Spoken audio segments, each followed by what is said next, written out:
We are honored to have the Honourable Mr. Moseneke address us this evening. The Honourable Mr. Moseneke was born in Pretoria and attended primary and secondary school there. But at the age of 15, when in Standard 8, he was arrested, detained, and convicted of participating in anti-apartheid activity. He was sentenced to 10 years imprisonment, all of which he served on Robben Island. He studied his matric as well as 2 degrees while in jail, obtained a BA degree in English and political science, as well as a B jury degree, and he later completed an LLB. He started his professional career as an attorney's clerk in Pretoria.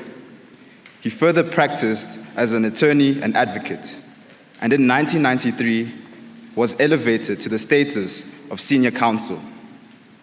In 1994, he accepted an acting appointment to the Transvaal Provisional Division of the Supreme Court, and later was appointed a judge of the High Court in Pretoria, eventually a judge of the Constitutional Court, and finally, Deputy Chief Justice of the Republic of South Africa.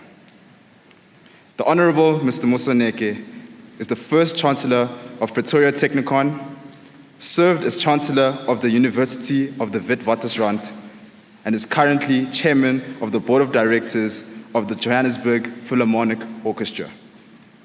He holds several honorary doctorates and is a recipient of numerous awards of honor, performance, and excellence. I call on the Honourable Mr. Moseneke to address us.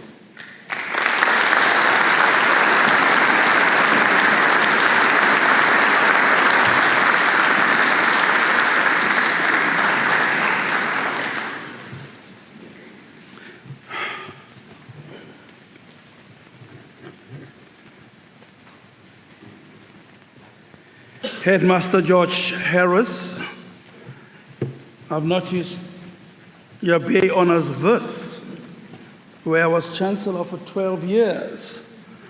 So in many ways, it is wonderful to see you playing the role that you play. It is an honor and privilege to be the guest of Hilton College, and indeed of Hiltonian society. I bring compliments to you, your esteemed deputy and fellow academics, administrative staff, who continue to look after and favor our students and their parents with an institution of this history, pedigree, and excellence. Let me at the outset also thank the chairperson of the Board of Governors, Advocate Alistair Franklin SC, who deployed a little more than gentle persuasion to get me to visit Hilton College. He was supported by my daughter-in-law, Ulime, and my son, Sidise, who persisted in reminding me that, Dad, your well-loved grandson, Sidise, is a junior at Hilton College. However, above all else,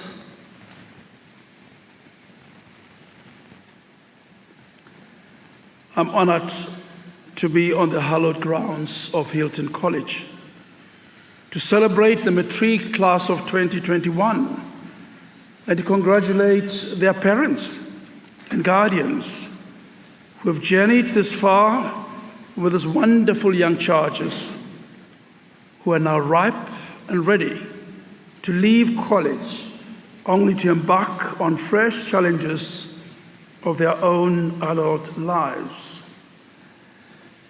But before I share a few thoughts, let me thank Ms. Louise Jackson, the PA to Advocate Alistair Franklin, SC, and Ms. Sally Moon, the admin head of the Office of the Headmaster, Mr. Harris.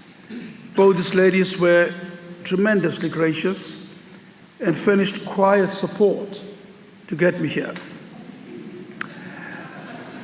It is indeed so that an annual speech day of this kind lends itself to an opportunity to celebrate the matric class of that year, and I hastily add, to laud their parents and guardians. Very well done thus far. I wish the class of 2021 abundant goodwill. Good luck, for sure you need luck, and industry as you confront your final examinations.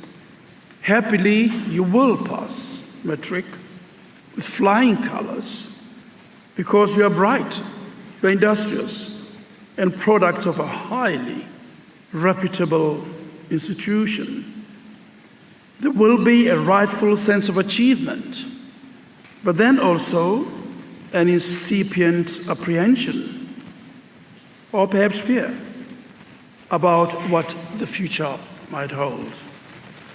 And this brings me to what I hope to explore with you, albeit briefly this evening. Try it as it comes across. The future is truly uncertain. The only certainty you know by now is uncertainty itself. Older people cynically add that only inescapable certainties are taxes and death, things you need not bother about as yet. Time will come for that. The human condition, whether individual or collective, is never on a straight path. It is never linear. Our lives, so too our collective histories, display astonishing twists and turns. What appears regular and normal from time to time gets disrupted in astonishing ways. Think about recent environmental disasters. Here we are spoiled for choice of examples.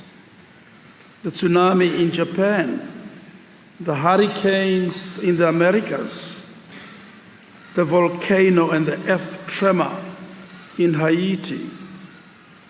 What about the torrential rains and mudslides in India?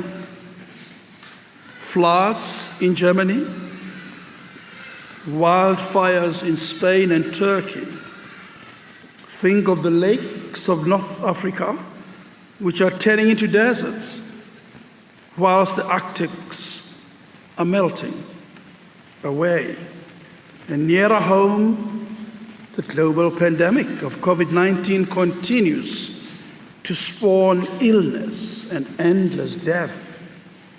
Nearly 5 million worldwide have succumbed. In fact, most of the human knowledge systems you're going to discover as you study further on, including most sophisticated sciences, seek to predict and hopefully control the future.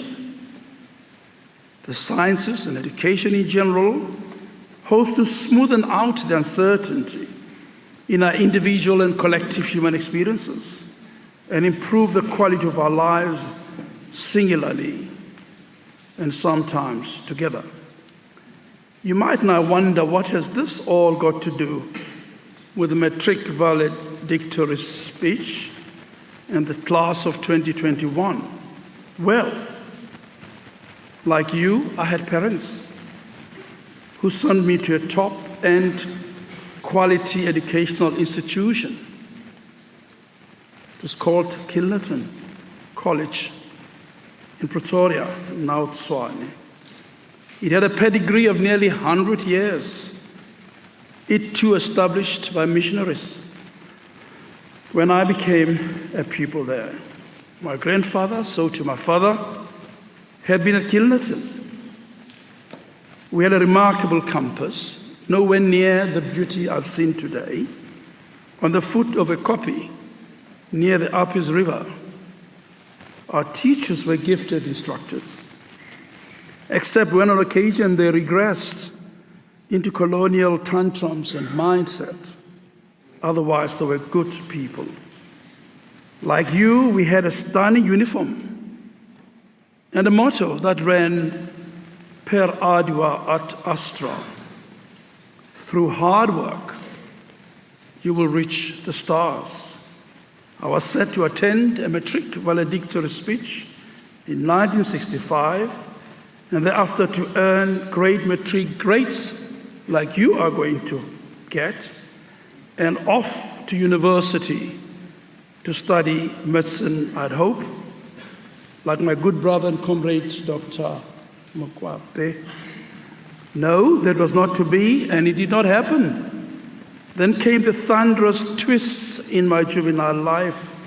The apartheid government arrested me at the age of 15 years in grade 10, together with other activist students, and cast us in jail on Robben Island for saying that apartheid and racial and economic inequality were unjust and should be stopped. My jail term was 10 years, which I served full on Robben Island, with many others, Robert Mangaliso Sobukwe, Nelson Rolihlahla Mandela, Ahmed Kathrada, Zephania Mutuping, and the list goes on. And many other freedom fighter leaders, whilst many other women activists, like Winifred Nomzamo Mandela, Bongi Kabela, Helen Joseph, were also served jails in women prisons. This is not meant to be a history lesson on our struggle to overthrow apartheid. I'm simply inviting you, young people, to embrace the inherent uncertainty likely to challenge your burgeoning career beyond matric. Your twists, your hurdle, your challenge will not be the same as mine. It will be peculiar to your personal and objective setting. You're not likely to be a student turned to prisoner. Your test will be your own. But even more importantly, is your response to a major turn, a major newness or threat in your career or life path, particularly without the support of your beloved parents. As you already know, what matters is how you rise rather than how you fall. I decided and demanded to study in prison. I got down to study matric by distance learning whilst on Robben Island. I sat for matric examinations in 3 languages: science, mathematics, and history. I earned a bachelor's pass with a 63% average and went on to register with UNISA and a BA, as you've heard, majoring in political science and English. I moved on to study law and passed B Juris degree and a postgraduate law degree LLB, all behind bars. Once out, I apprenticed, became an attorney. After a while, I became an advocate, senior counsel, judge of the High Court, judge of the Constitutional Court, Deputy Chief Justice of the Republic, in a career that spanned over 45 years. I hope that this is not pass for a bedtime story. Class 2021. I was relaying lived experience and use it to serve as a platform to say that our lives are almost never linear. Our careers and future may run into significant twists and turns.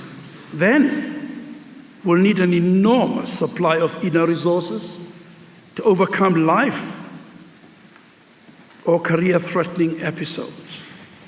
You will need to develop reasonable goals and nurture them with a deliberate habit of hard work and tenacity. In all these efforts, one needs to cultivate an abiding sense of honesty, high values of truthfulness when faced with options of right and wrong, and trust that they will face you. Please do choose right. Our land, and indeed the world, is being devoured by unending greed. Inequality and social injustice are increasing by leaps and bounds. Powerful people here and elsewhere in the world do not blink to lie, to cheat, to steal, and never to work. They dodge taxes. They hide them away everywhere else, except in their countries where they earn the money. They have become predators, sometimes on the public purse and other times on the private purse in publicly owned companies. All the same thing. They are stealing and lying and cheating. You have been privileged by quality education. You are remarkably well-nurtured, and I'm so happy for you and your parents. You are destined to do well. You are going to be good, aren't you? And very good. You will rise, and if you're to fall, you're going to come up and be mightily successful thereafter. Please do care for your family. Look how much they've cared, and look how much you owe them up to this point. Cultivate friends and keep them. They're valuable. Life is long and can be very brutish and lonely. Care for those who love you. And always remember that the world could be your playground. And in fact, it will be your playground. It will be your oyster. And above all, I wish you to live fully.